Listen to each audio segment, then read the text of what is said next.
Welcome back to the 7-part video series where I walk you through the blueprint you can use to achieve fast success with easy to implement steps.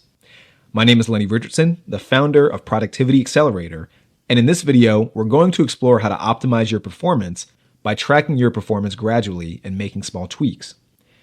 By the way, before I get into the video, if you haven't checked out the other 6 videos in the series, I highly recommend stopping this video and watching those first, as each video builds upon the previous. Now, if you have seen the previous videos, welcome back. In the previous video, we did a deep dive into how powerful habits are, what creates a habit, and how you can hack your own psychology to make your habits work for you rather than against you. Now that you have a routine and some high-quality habits, you need to ensure that the routine is efficient and pushes you in the correct direction. In reality, there's a good chance you're acting based on assumptions and guesses. This is totally normal. Whether it's your career, a project you're working on, a business, or even a new hobby, trial and error will be a part of the process. If you had all of the answers, you'd be exactly where you wanted to be, right? This is where iteration heavily comes into play. Now, in case you forgot, let me just explain what iteration is. Iteration is the process of repeating a set of operations or steps with the goal of approaching a desired outcome or solution. Each repetition of the process is called an iteration, and each iteration aims to improve on the previous one, often through small, incremental changes. Basically, you're doing stuff over and over again while making small tweaks until you get what you want. Measuring and reflecting on your progress is the key to making improvements. One of the biggest mistakes I've seen people make is simply acting without analyzing the results of what they're doing. It's like going on 50 dates and having all of them go wrong. If you don't think about what went wrong, you'll never be able to fix your mistakes. You'll never come any closer to the end result, which in this situation is likely finding a good partner. All high performers understand that what gets measured gets improved upon. The minute details on how they measure and analyze the results may vary slightly, but the fundamentals are consistent. For example, I imagine you've heard of Oprah Winfrey, the media mogul and talk show host. She often speaks about the power of reflection. She also maintains a daily gratitude journal, noting 5 things she's grateful for every single day. She wrote a book called What I Know For Sure, where she attributes this practice toward helping her stay grounded and maintaining a positive outlook on life. But this is a form of measurement. Measuring your mood, measuring your overall performance, and measuring even when things go right or wrong are key steps toward making improvement. You can't fix a problem unless you know it exists.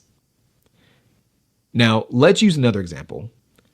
Elon Musk, the CEO of Tesla and SpaceX, follows a very structured 5-step algorithm in order to improve efficiency and productivity. According to the book Elon Musk, Tesla, SpaceX, and the Quest for a Fantastic Future by Ashley Vance, his process involves questioning every requirement, deleting unnecessary parts, streamlining communication, learning from mistakes, and continuously iterating and refining. There's that word again, iterating. Like I keep mentioning, the highest performers are always iterating. But iteration only comes after analysis. Now, what are the fundamentals to optimizing your performance and guaranteeing you're moving in a positive direction? Step 1 is setting up a weekly review. To start, schedule a consistent day and time to do a weekly review.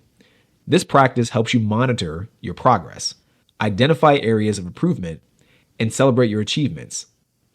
There's a famous productivity expert named David Allen, the author of Getting Things Done, who emphasizes that weekly reviews keep your mind clear and focused on what matters most.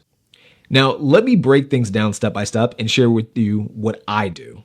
This is my process, and this is how I do my weekly reviews.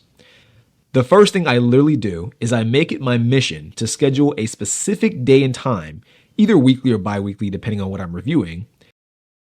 I make it my mission to schedule a specific day and time, either weekly or bi-weekly, depending on what I'm reviewing. I usually give myself anywhere from about 30 minutes to an hour. Next, I try to find and identify my KPIs. In business, by the way, a A KPI is known as a key performance indicator. To put it simply, a KPI is a variable you're specifically looking at and measuring to see if you're successful or not. What the KPI is will be determined by what your goal is. Now, let me share a quick story with you just to kind of illustrate this point. In the past, I had a copywriting client. By the way, if you're not familiar with copywriting, it's basically writing words for videos, ads, or marketing material to sell products. So my copywriting client was a freelancer whose goal was to get 5 clients within the next 3 months at the time. For the past year or two, prior to him getting training from me personally, he only had 1 client. We talked over the course of maybe 2 sessions or so, and from that we narrowed down what his KPI was. It was the quantity of marketing agencies he'd pitch his services to. That was his KPI.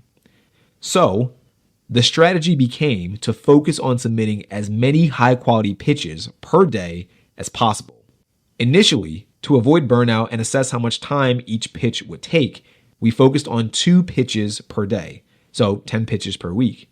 Literally, by using this method, within about 2 weeks, he picked up 2 additional clients by using this method.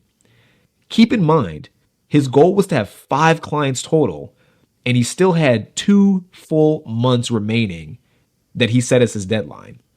So of course, if you just do the math, he was guaranteed to hit that outcome and even exceed it, assuming he would continue the same pace.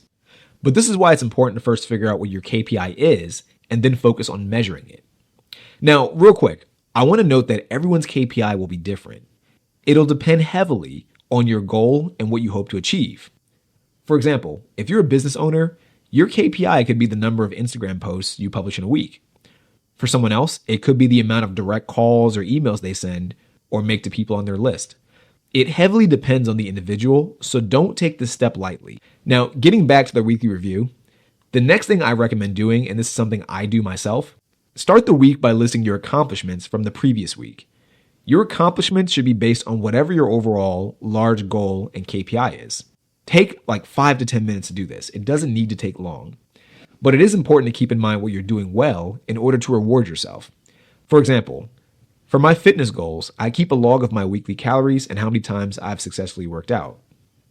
My KPIs are my daily caloric intake and how often I lift every week, since those are directly correlated to the success of my goal.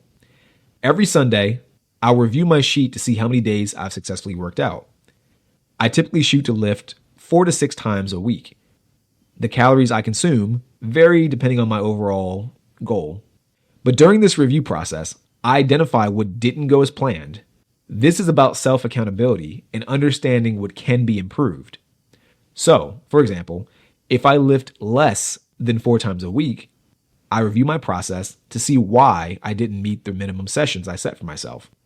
If I only lift 5 times a week, I reward myself for what went well, which is lifting more than 4 times, but I try to figure out how I can go from 5 times a week to 6 times a week next time. Because again, 6 times is kind of the maximum for my overall goal. Every session, I review my progress and decide what small tweaks to make until I'm consistently hitting my KPIs. Now, the next thing I recommend is consider your overall goals. Set objectives for the next week based on your reflections. Always try to improve on your previous performance and try to determine if you're getting closer to your overall goals and the vision you set for yourself since day 1 of these video series. And try to determine if you're getting closer to the overall goals and the vision you set for yourself from the first video. Now, the example I just used was geared with fitness in mind, but the steps can apply to literally any goal you have, whether you're a creative, a lawyer, an entrepreneur, an executive, whatever. It doesn't matter what you're doing. It just matters that you're following these steps. And remember to be consistent. Reflecting on your wins and challenges is crucial. Sheryl Sandberg, the CEO of Facebook, highlights in her book Lean In that reflection allows you to learn from your experiences. Celebrate your successes, understand your setbacks, and use these insights to adjust your plans.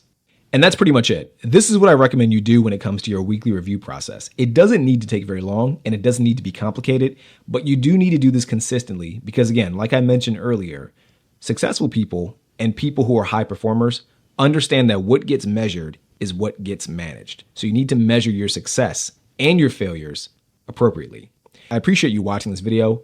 In the next video and the final video in the entire series, I want to share with you what I call my productivity ecosystem.